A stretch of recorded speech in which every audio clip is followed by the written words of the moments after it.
Fall Guys is a video game that released on August 4th, 2020, right amid this worldwide pandemic thing that you probably heard about.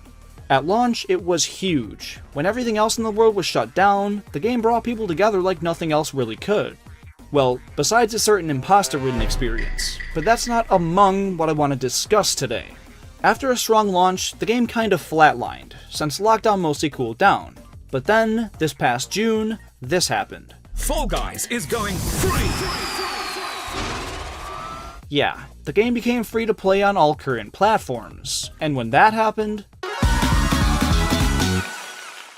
everyone and their f***ing mother has been playing this game. And it's no coincidence. This is a strategically crafted piece of interactive content, and today, we're gonna dive into what exactly makes Fall Guys work.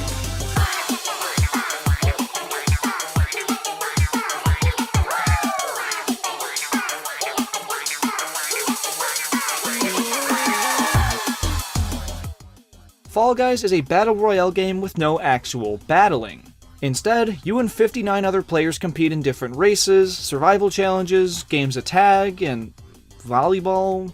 There's a huge variety of these challenges, and they're randomized every game, so each round offers something different and never really gets stale.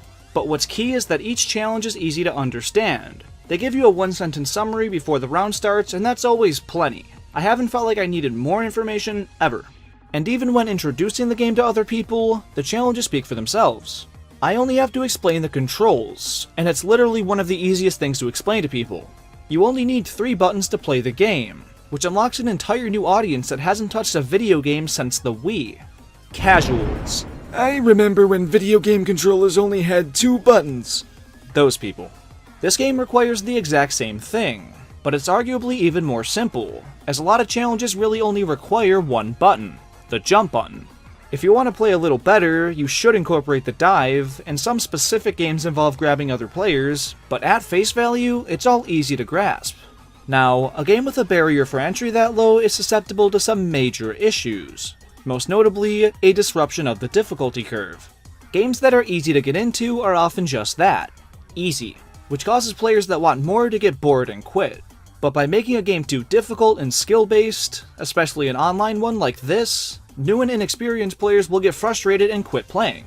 To properly incorporate ease of use, there needs to be a perfect balance on this curve, and Fall Guys gets that right on the nose. When a round starts, it's literally anyone's to take. There's so many random elements and just bullshit that can happen to any player, so no matter how good or bad you are at the game, you'll win some and you'll lose some.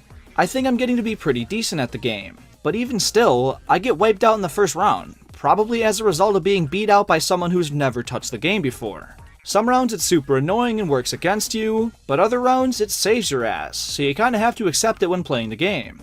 It really does work to keep you on the edge of your seat though, because you never really know what's gonna happen next and need to be ready for anything. It makes every game feel exciting and unpredictable, but never unfair. They're riding a very fine line and I have to commend them for it. Now, all that ingenious design is thanks to Mediatonic, the developers, but that's not entirely why this game has become such a hit. To fully understand that, we have to go back to 2015, when a tiny indie game called Rocket League hit Virtual Store shelves. Don't know if I said that sarcastically enough. You've heard of Rocket League, it's one of the biggest online games right now. But how did that little indie game become so massive?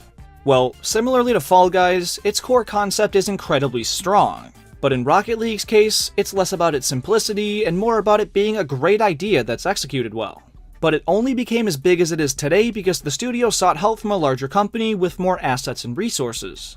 Epic Games bought Rocket League on SpongeBob's 20th birthday, and a year and some change later, did the unthinkable.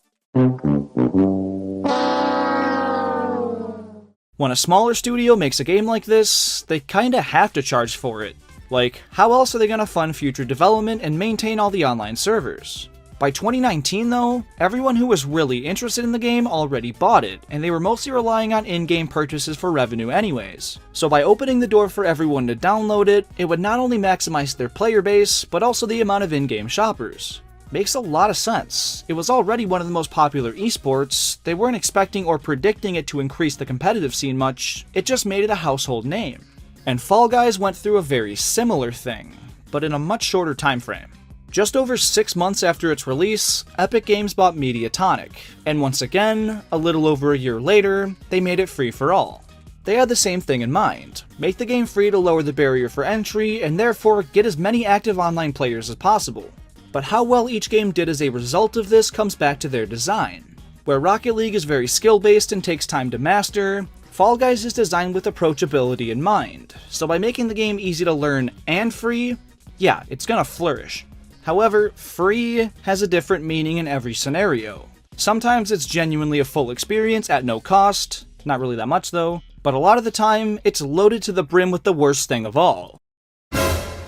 No! God, please, no! No! Fall Guys is no exception, but unlike other Epic games, they don't shove it down your throat.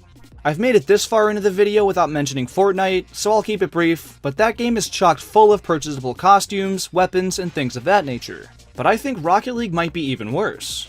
It has the audacity to reward you with new blueprints for cool items. Items that can only be built if you spend in-game currency.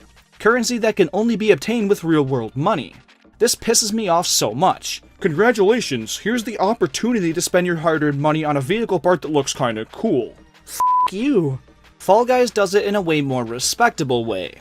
You can spend real money to get in-game currency and buy things in the shop, but you can also earn that currency by playing the game. The better you do, the more you get, and finishing first rewards you with a boatload.